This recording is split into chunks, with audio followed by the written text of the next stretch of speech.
Good evening, folks. Just a quick review. I'm going to do these for the trades that I share on Twitter. I'm not going to do every single day breakdown because that's what you're supposed to be doing as your homework and your day-to-day grind with you going through the content, so that way you can build your own trade journal. And again, if I do it, really I'm just doing the work for you, and it's not what we're trying to do here. All right, so looking at the dollar index, we're only going to be covering the dollar index and the euro dollar tonight, and I'll talk more about cable when we do the Monday analysis next week. Some of you are probably noticing that I'm using a demo up here that's not Forex Ltd, and again, I will show you how to get this information and how to get your charts to look like this, where you have the bond yields, S&P,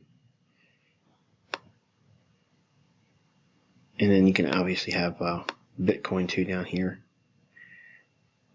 But we're going to look at just primarily the dollar tonight and the euro dollar. All right, so we had fair value gaps mapped out where we'd see price reach down into it.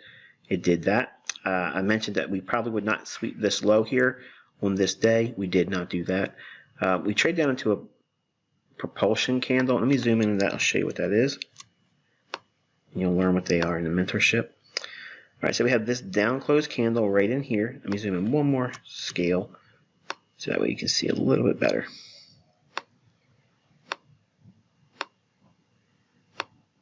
Okay, so this last candle right here, that candle is the order block, and then we had one more candle that's slightly higher. That's this down close candle, but touches. It has to touch the lower down close candle. This makes it a propulsion candle.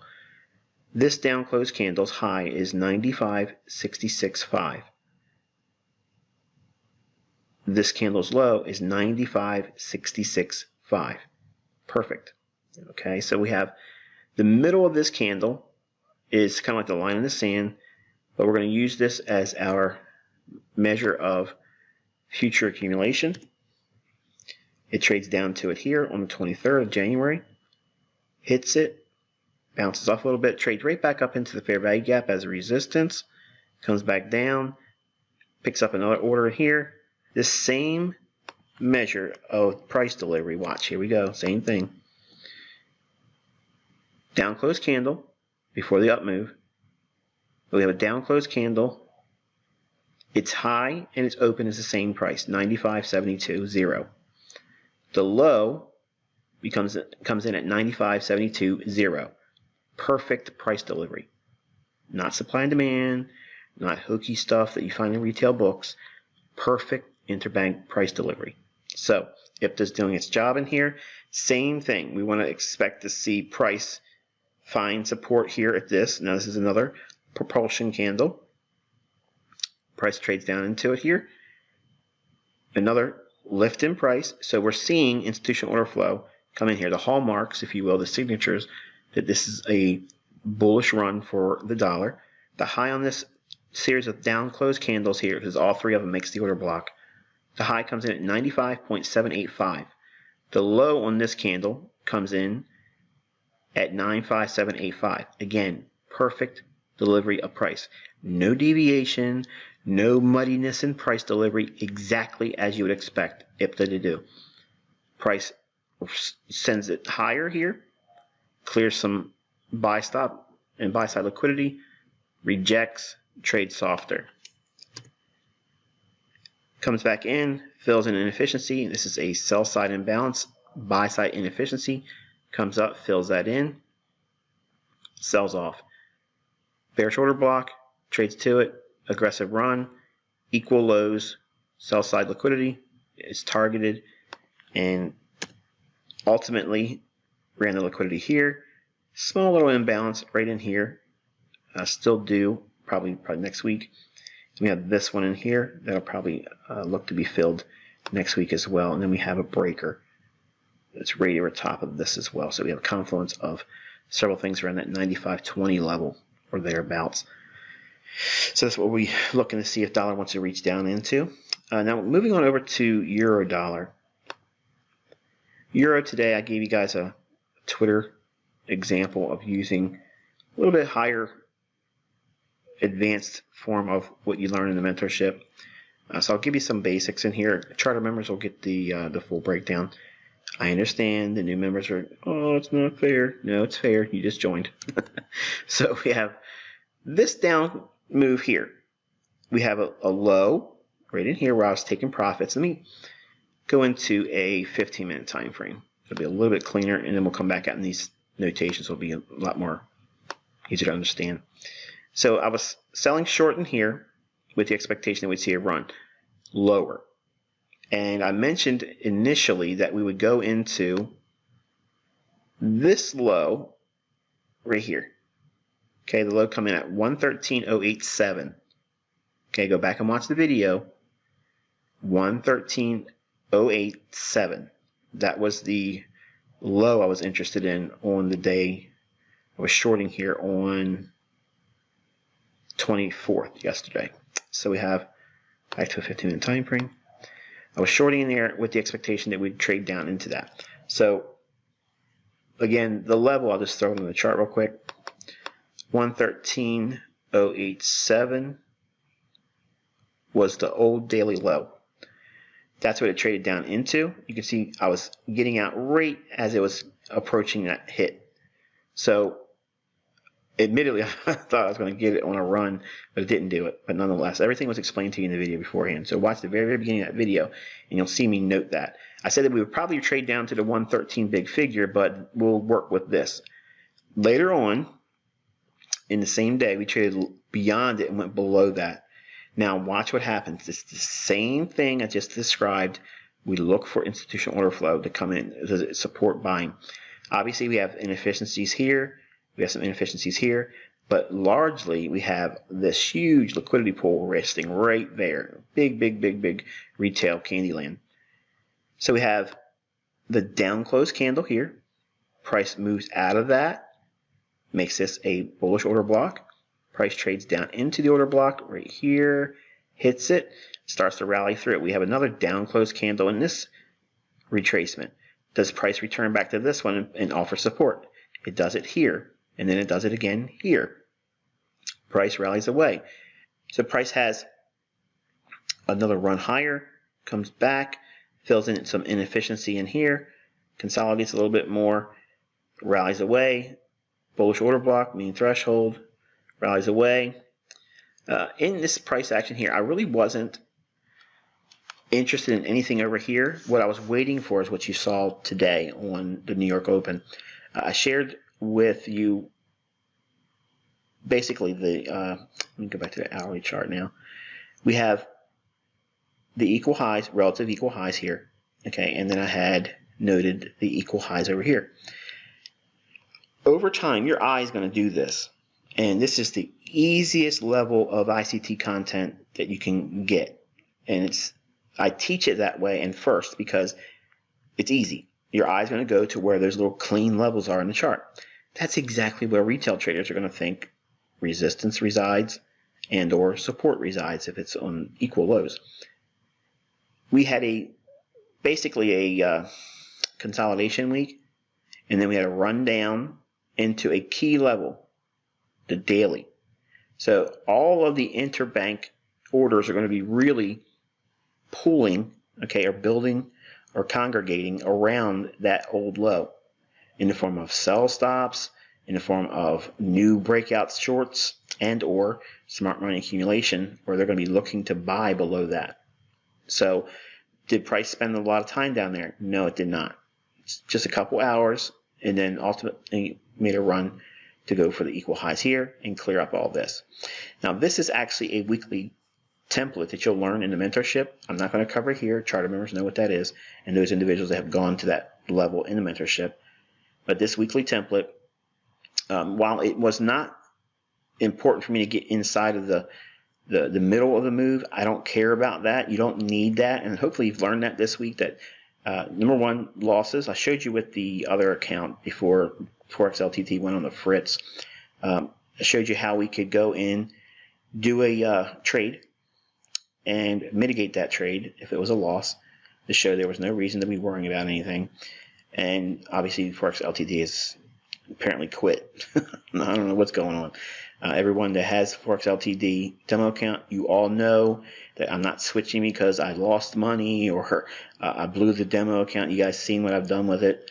The reason why we're transitioning out of Forex Ltd is because it's very sloppy. It doesn't consistently carry data. Sometimes it has gaps in the days or whatever, and it's just really, it's not as fluid as it should be. I certainly can't use it as a teaching tool. You guys are paying me to teach you price action, and I gotta have a tool that we all can look at and see the same thing. So that way, I'm going to more or less suggest that you use this demo account. Now, I think it's Ava, or we'll call it Ava Trade until I'm corrected otherwise. They do offer live trading. I do not, and I'm going to say this very clearly. I do not have a live account with this firm. I do not want you to open up with live funds with this firm. Okay? I'm not an introducing broker. I am not affiliated with them in any capacity. I do not get anything for me saying that let's use their demo. They're not funding me. They're not sponsoring me. I'm not requesting that they do anything. There is absolutely zero business relationship. They probably don't even know who I am, and that's exactly how I want to keep it. All we're doing is using their demo account so that way we're looking at the same platform, and it allows us to use several resources for free. Now, this demo account may expire. Okay, it may expire. I don't know yet, but we'll see. But even if it does, I promise you, restarting the demo account is not that big of a deal, because the things that they give you, you'll find are very, very useful, namely the bond market. So, and you'll see how that works next Monday when I talk about it a little bit more. But anyway, I digress. The breaker, which is this low here, that stabbed into the old daily low here, and then ran down below it, our eye goes immediately to the last up close candle, find the high of that candle. If we look at the high of that candle, it's 113.79.5. So ultimately, you know what that level is, right? 113.80. So we're going to take our level here and borrow this. We'll copy it, drop it right on top here, adjust it to 80. Okay, and I'll extend that out in time.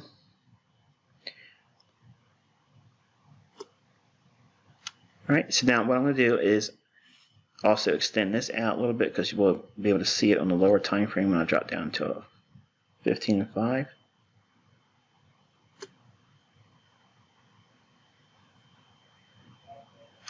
All right, so now we'll drop into a 15-minute time frame. So here's that bullish breaker, calibrated to the institutional 80 level. When price was meandering around in here, what I wanted to see was it pick up more orders. That's what I was trading on, the assumption that that's what it was going to do. And if we drop down into a 5-minute chart, 1 second, I just want to see what this equal highs are relative to this price point. When we see this old high, retail sees that as resistance. I'm looking at that as they're going to run this. They're going to run it above to a level of liquidity. So if I can get this high here and project 10, 20, 30 pips above that, that'll give me a tradable range. Okay, so I have some kind of a range to work within. So I know that this is going to be the future dealing range, even though we have all of this run up in here, small little inefficiencies in there. The fact that we had this breaker here, and this is inside of that run down for the breaker, I'm not looking for all this deep retracements, especially because it's Friday and because it's time of day. They're going to be in a rush before the day ends to get up here and clear these equal highs and an old high going back further than that. So if we look at a 5-minute chart, you can see inside this down close candle, inside that range, I'm buying it, because I'm looking at that as this is where they're buying, the smart money buying is occurring in a down close candle. So I'm using close proximity rules. So I'm inside this range. So in here, I'm inside that range and I'm buying right there, with the expectation I'm going to see expansion on the upside. Somebody on Twitter tweeted, how did I know that it was going to pump from there? I'm in a circle trader, man.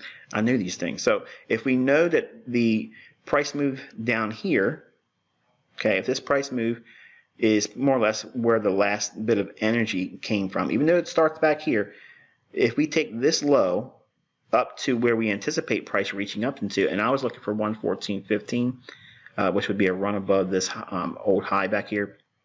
It's going to be obvious when I go back out on the higher time frame. I wanted to see a run above that, and this level comes in at 114.10. So what's the next 5 level above that? 114.15.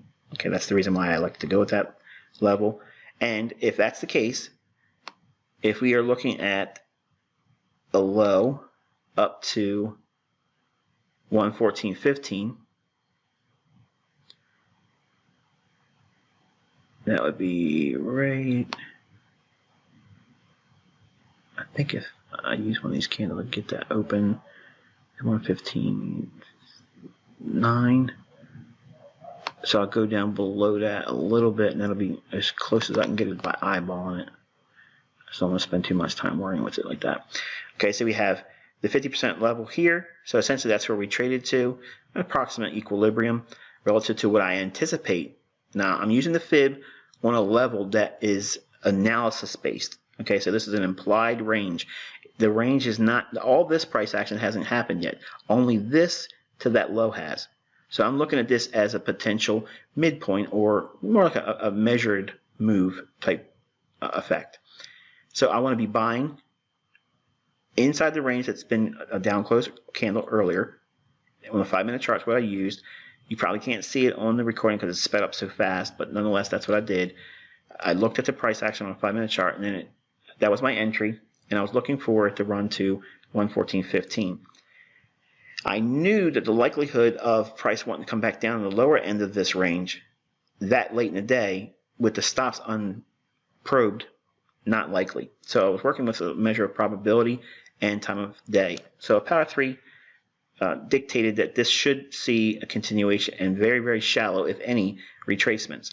That's how I was able to use a very, very tight stop loss, and I had very little drawdown. If we zoom in, you can see that there's literally hardly any drawdown. This is the only candle I had drawdown on, and the candle's low is 113.77.8. And if we look at the entry, 113.808. So 3 pips or thereabouts. It's the spread basically. So all I had to deal with was minor retracement in the expansion on the upside. All I was doing is distributing the position above the equal highs because I wasn't sure if we were going to get that pop up. And as the day was waning on, I just looked at the time. I said, I can't do this. I have other things I got to do. I can't babysit it. I have to leave the house and take care of other things. Even though you see me on Twitter all the time, I'm not sitting home. Okay, I'm out and about doing things. So we have a lot of distribution in here, and then I collapsed the trade on the final portion. Nothing was, a pullback and taking me out against my will on this one. We did have a little bit of a retracement in here after getting almost to the level of 114.15. Basically hung around, and then finally they sent it up to almost 114.17. The high comes in on this day at 114.16.8. So if we are to take off the pipettes, because this broker delivers price with 4 digits, basically it's 114.17. So I was like 2 pips off on that call for the day. And that's what I basically say. I say I'm usually off by 2 pips. If I'm wrong, it's usually about 2 pips. Now, I don't know where you're from, but 2 pips from the highs and the lows, or the ideal entries and exits, that's pretty phenomenal, folks. I don't care how you want to slice it. Okay, that's amazing. Okay, and I'm so thankful that I've been blessed with this insight, because I just can't imagine doing it any other way. And once you understand how these concepts are implemented, you'll have a lot of confidence too. Again, apparently, other people see me doing what I'm doing, and they just can't get it and see it and I guess believe in it. But you guys are seeing it every single week. So every week, every day, and it won't stop. So that's the delivery there. And you can see the bodies of the candles held where I had suggested on Twitter. This is the very chart that I had on Twitter. The fact that retail would have been looking to sell this and also sell it up in here, like this would have been looked at as what? Supply. Okay, here's supply for those online trading academy guys. They see this as supply. They're going to want to sell that. They have no idea what they're doing. The liquidity is back here. So I'm looking at the orders. I'm not looking at rectangles being supply and demand. My order block theory is way beyond what they do. And this is the breakers influence there. And notice I'm not requiring a run away from the breaker and coming back down, because time would not permit that. Now, we may see it trade back down to there next week and then offer some support, and it may rally. It may not. It may use this candle here, because this is also a breaker, because the parent price swing is this low to this high to this low. So this level, in my opinion, is going to be much more sensitive. If it drops through that, then this would be the line in the sand. Otherwise, we'll look to fill in some of these inefficiencies and maybe trade back down to this order block. And then what we do then, who knows? I don't know yet. But we're still in some really muddy waters. Just allow the market to work itself out. Trump just opened the government up for at least 3 more weeks, and he'll probably want to do it again because they're not going to fund the wall. So it'll be more tomfoolery coming out of the United States. So enjoy the reality show. We got a reality star in the White House. So this is the things that you could expect to see.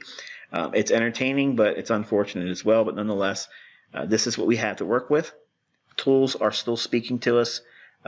Obviously, a measured amount of experience on my part using them, but hopefully you found this insightful. And until I talk to you on Monday, I wish you good luck, good trading, and enjoy your weekend.